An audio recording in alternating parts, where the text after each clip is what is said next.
તો એવું નથી કે તમે નીટની એક્ઝામ આપી દીધી છે, રિઝલ્ટ આવી ગયું છે, સારો સ્કોર બની ગયો છે તો તમને ડાયરેક્ટ મેરિટ લિસ્ટની અંદર આવી જશો, એવું બિલકુલ છે નહીં. ધ્યાન રાખજો હું શું કહેવા માંગુ છું કે તમારી જે નીટની એક્ઝામ છે એ એનટીએ દ્વારા કન્ડક્ટ થાય છે અને એનટીએ દ્વારા તમને રિઝલ્ટ આપવામાં આવશે અને AIR આપવામાં આવશે, એટલે ઓલ ઇન્ડિયા રેન્ક આપવામાં આવશે.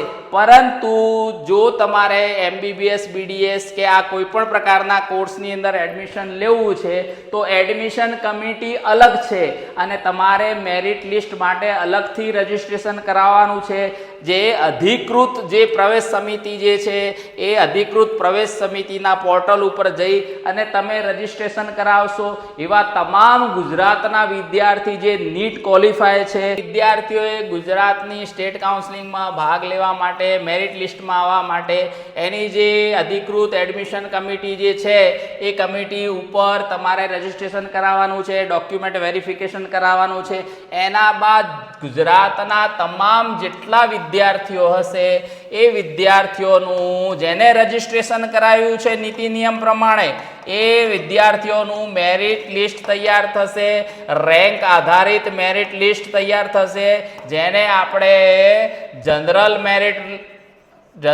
મેરિટ લિસ્ટ કહીએ છીએ. બરાબર. હવે એના સિવાય અથવા એના સાથે સાથે જેટલા પણ કેટેગરીના વિદ્યાર્થીઓ જે છે એટલે કે EWS category, SC category, ST category, OBC category, આ તમામ જે કેટેગરી છે એ કેટેગરી અનુસાર પણ જેટલા વિદ્યાર્થીઓ પર્ટિક્યુલર જે કેટેગરીમાં આવતા હશે એમનો પણ રેન્ક આધારિત કેટેગરી મેરિટ રેન્ક આપવામાં આવશે. ખ્યાલ આવી ગયો? એટલે એવું ના સમજતા કે તમે એક્ઝામ આપી દીધી એટલે તમારું મેરિટ લિસ્ટમાં નામ આવી જાય. હવે રિઝલ્ટ આવ્યા બાદ કયા કોર્સ માટે કઈ વેબસાઇટ ઉપર આપણે રજિસ્ટ્રેશન કરવાનું છે, ઓલ ઇન્ડિયા કાઉન્સિલિંગમાં પાર્ટિસિપેટ લેવું છે કે સ્ટેટ કાઉન્સિલિંગમાં પાર્ટિસિપેટ કરવું છે, તો એના માટે કઈ પ્રોસેસ છે એ જાણતા પહેલાં આપણે સમજી લઈએ કે ઓલ ઇન્ડિયા કાઉન્સિલિંગ અને સ્ટેટ કાઉન્સિલિંગ વચ્ચે શું તફાવત છે અને કયા નીતિ નિયમો પર આધારિત એમની રચના કરવામાં આવી છે. તો આપણે ખૂબ જ સરળ ભાષાની અંદર વાત કરીએ તો ભારત વર્ષની અંદર જેટલા પણ આ મેડિકલ કોર્સ ચાલે છે MBBS BDS ને BAMS ને BHMS, એને જે પણ કોલેજમાં આ કોર્સિસ ચાલે છે એ કોલેજ બે પ્રાવધાન ઉપર કામ કરે છે. એક તો છે ગવર્મેન્ટ અને બીજી છે પ્રાઇવેટ.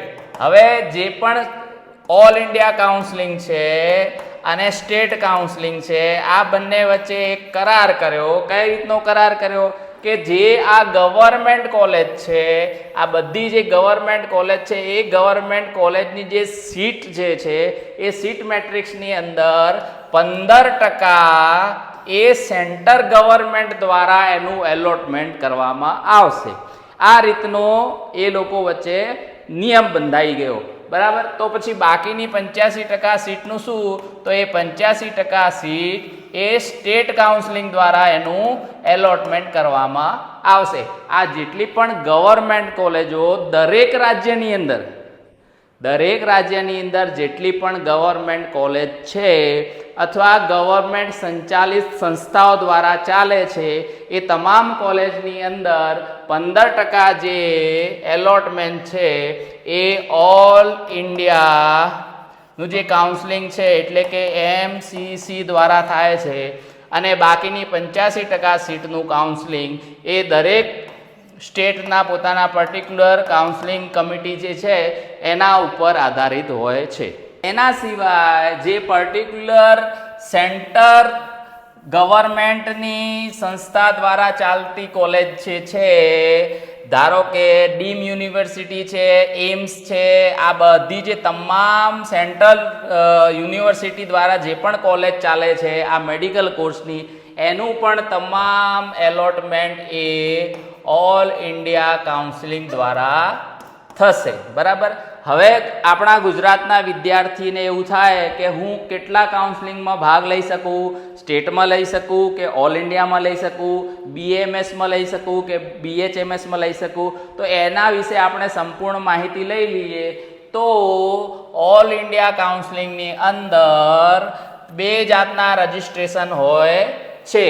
જો આપણે ઓલ ઇન્ડિયા કાઉન્સેલિંગ, હવે આપણે એના પહેલા એક વાત કહી દઉં કે ભારત વર્ષનો કોઈ પણ સ્ટુડન્ટ જેને નીટ ક્વોલિફાય કરી હોય એ બંને કાઉન્સેલિંગમાં ભાગ લઈ શકે છે, ઓલ ઇન્ડિયા કાઉન્સેલિંગમાં અને પોતાના સ્ટેટ કાઉન્સેલિંગમાં. બરાબર. હવે ઓલ ઇન્ડિયા કાઉન્સેલિંગ માટે તમારે બે રજિસ્ટ્રેશન કરવાના હોય છે. એટલે કે જે વિદ્યાર્થીઓને MBBS BDSમાં એડમિશન લેવું હોય તો એને MCCની જે પણ વેબસાઇટ છે એના ઉપર રજિસ્ટ્રેશન કરવાનું હોય છે.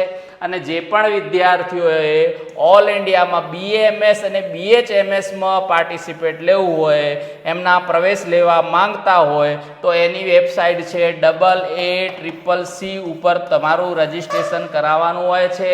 બરાબર. Ayush admission central council committee AACCC. તો આ ઓલ ઇન્ડિયા કાઉન્સેલિંગ માટે તમે આ બે રજિસ્ટ્રેશન કરાવી શકો છો. MBBS BDS માટે અલગથી MCC ઉપર કરાવવાનું હોય છે અને BAMS અને BHMS માટે AACCC ઉપર કરાવવાનું છે.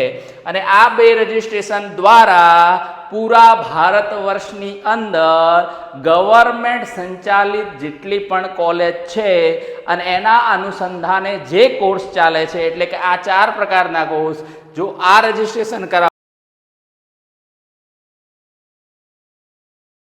હોય તો તમે MBBS BDS ની અંદર તમે પ્રવેશ પ્રક્રિયા માટે જો તમે યોગ્ય હો તો તમને પ્રવેશ મળી શકે.